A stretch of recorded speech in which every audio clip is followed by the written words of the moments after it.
আজ কল্পতরু উৎসব। আজকের দিনেই অর্থাৎ 1886 সালের জানুয়ারি মাসের এই 1 তারিখেই ঠাকুর শ্রী রামকৃষ্ণ পরমহংসদেব কল্পতরু হয়েছিলেন। ঠাকুর তখন কাশীপুরের উদ্যানবাটিতে রয়েছেন। ঠাকুরের গলার অসুখ মারাত্মক রূপ নিয়েছে, কিন্তু তার মধ্যেও সেই দিন ঠাকুর একটু সুস্থ বোধ করছিলেন অন্য দিনের তুলনায়। তো ওই দুপুরের পর থেকে নানান গৃহভক্তরা ওই বাড়িতে আসতে শুরু করেন। ঘড়িতে যখন ঠিক 3টে মানে বিকেল 3টে, তখন ঠাকুর ইচ্ছে প্রকাশ করলেন যে বাইরে বাগানে একটু বেরোবেন। তো ঠাকুর ওই 3টের সময় কাশীপুরের বাড়ির ওই দোতলার ঘর থেকে সিঁড়ি দিয়ে নিচে নেমে নিচের হলঘরের পশ্চিম দিকের যে দরজাটি আছে সেই দরজা দিয়ে বাগানে বেরোলেন। তারপর দক্ষিণ দিকে যে গেটটি আছে সেই গেটের দিকে আস্তে আস্তে এগোতে লাগলেন। যারা কাশীপুরের উদ্যানবাটিতে গেছেন তারা নিশ্চয়ই বুঝতে পারবেন। এবং সেই সময় ঠাকুরের গৃহভক্তরা সবাই এদিক ওদিক ছড়িয়ে ছিটিয়ে রয়েছেন।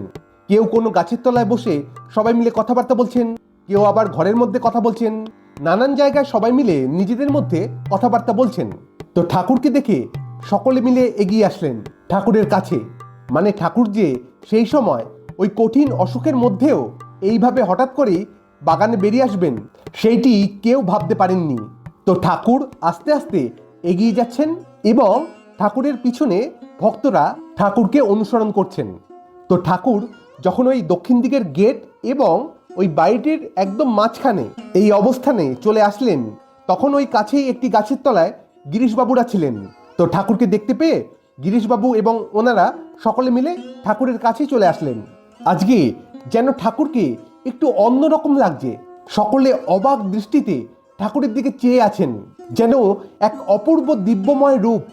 কিন্তু কেউ কিছু বলবার আগেই ঠাকুর গিরিশবাবুকে সম্বোধন করে বলছেন, গিরিশ, তুমি যে সকলকে এত কথা বলে বেড়াও, তুমি একে কি দেখেছো, কি বুঝেছো?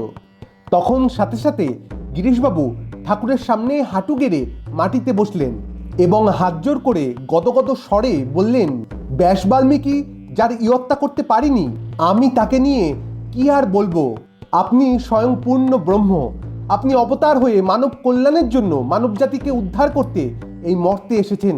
তখন ঠাকুর ওখানে উপস্থিত সকল ভক্তদের উদ্দেশ্যে বললেন, আমি আর কি বলি, তোমাদের চৈতন্য হোক। সেই অপূর্ব বাণী, অপূর্ব আশীর্বাদ ঠাকুরের। এবং ওখানে উপস্থিত সকল ভক্তদের হৃদয়ের মধ্যে তখন অপূর্ব এক অজানা আনন্দের স্রোত বইতে লাগলো। সকলে মিলে এক এক করে এসে ঠাকুরকে প্রণাম করতে লাগলেন এবং ঠাকুর প্রত্যেককে স্পর্শ করে সকলের মধ্যে চৈতন্যের জাগরণ ঘটালেন। সকলের মধ্যে যেন একটি তরঙ্গ বয়ে গেল।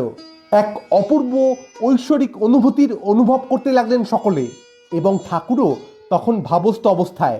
এবং ঠাকুরের ওই ভাব ঠাকুরের মধ্যে দিয়ে সকলের হৃদয়ে ছড়িয়ে পড়তে লাগলো। কারোর আর আনন্দের সীমা নেই। কেউ জোরে জোরে জয় রামকৃষ্ণ বলে চিৎকার করতে লাগলেন, কেউ মন্ত্র উচ্চারণ করছেন, কেউ বা ঠাকুরকে ঘিরে প্রদক্ষিণ করতে লাগলেন। মানে এক অনন্ত আনন্দের ঢেউ উঠেছে কাশীপুরের উদ্যানবাটিতে। তখন যেন স্বর্গ, মর্ত, পাতাল এই 3 লোক থেকে যত আনন্দ আছে সব একসাথে জড়ো করে এই কাশীপুরের উদ্যানবাটিতে কেউ ঢেলে দিয়েছে। কেউ নাচছে, কেউ চিৎকার করছে, কেউ কাঁদছে। শ্রীযুক্ত বৈকুণ্ঠনাথ সান্যাল উনি তো চিৎকার করে বলতে লাগলেন, ওরে তোরা কে কোথায় আছিস, চলে আয়। স্বয়ং ঈশ্বর আমাদের চৈতন্য প্রদান করছেন। এবং শ্রীযুক্ত হারানচন্দ্র দাস মহাশয় যখন ঠাকুরকে প্রণাম করতে গেলেন, ঠাকুর ওনার মাথায় নিজের শ্রীচরণ প্রতিস্থাপন করলেন। সকলে রাম ও কৃষ্ণ ধ্বনি দিচ্ছেন। এক ঐতিহাসিক মুহূর্ত। ঠাকুরের ভাইপো শ্রীযুক্ত রামলাল চট্টোপাধ্যায় উনিও সেদিন ওখানে ছিলেন এবং ঠাকুরের কৃপা পেয়েছিলেন। তবে ঠাকুরের ত্যাগী ভক্তরাও সেখানে ছিলেন অনেকেই, কিন্তু তারা ঠাকুরের কাছে আসেননি।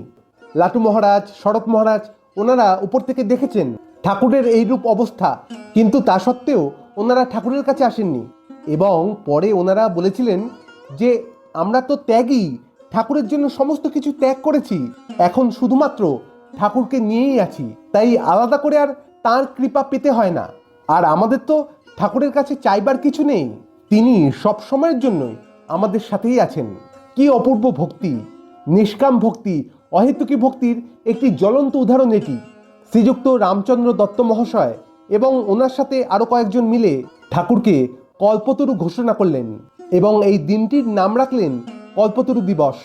এবং স্বামী শারদানন্দজি উনি উল্লেখ করেছেন এই ঘটনাটিকে আত্মপ্রকাশে অভয়দান বলে। তো ওই দিন উপস্থিত সকল গৃহভক্তরা ঠাকুরের কৃপা পেলেন ঠিকই, চৈতন্য লাভ হলো ঠিকই, কিন্তু ওনাদের মধ্যে একজন অর্থাৎ শ্রীযুক্ত বৈকুণ্ঠনাথ সান্যাল মহাশয় উনি কিন্তু এই চৈতন্য ঠাকুরকে আবার ফিরিয়ে দিয়েছিলেন। এই ঐতিহাসিক ঘটনা ঘটে যাওয়ার বেশ কিছুদিন পর উনি ঠাকুরের কাছে এসে এই চৈতন্য ফেরত নিয়ে নিতে অনুরোধ করেছিলেন, কারণ ওই কটা দিন উনি ঠাকুরকে ছাড়া আর কিচ্ছু দেখতে পাচ্ছিলেন না। গাছের দিকে তাকালে ঠাকুর, রাস্তার দিকে তাকালে ঠাকুর, কাজে যাচ্ছেন সেখানেও ঠাকুর, তিনি কাজকর্ম কিছুই করতে পারছিলেন না। তাই জন্য ওনার মনে হয়েছিল এই ভাব, এই চৈতন্য ধারণ করার ক্ষমতা ওনার এখনো হয়নি। এই ঘটনা থেকে আরও একটি শিক্ষা পাওয়া যায় যে এই চৈতন্য সবার জন্য নয়, আগে সেই চৈতন্য ধারণ করার উপযুক্ত হতে হয়, যোগ্য হতে হয়, তা না হলে হিতে বিপরীত হয়। আজ সেই পুণ্য দিন, সেই 1 জানুয়ারি, সেই কল্পতরু দিবস।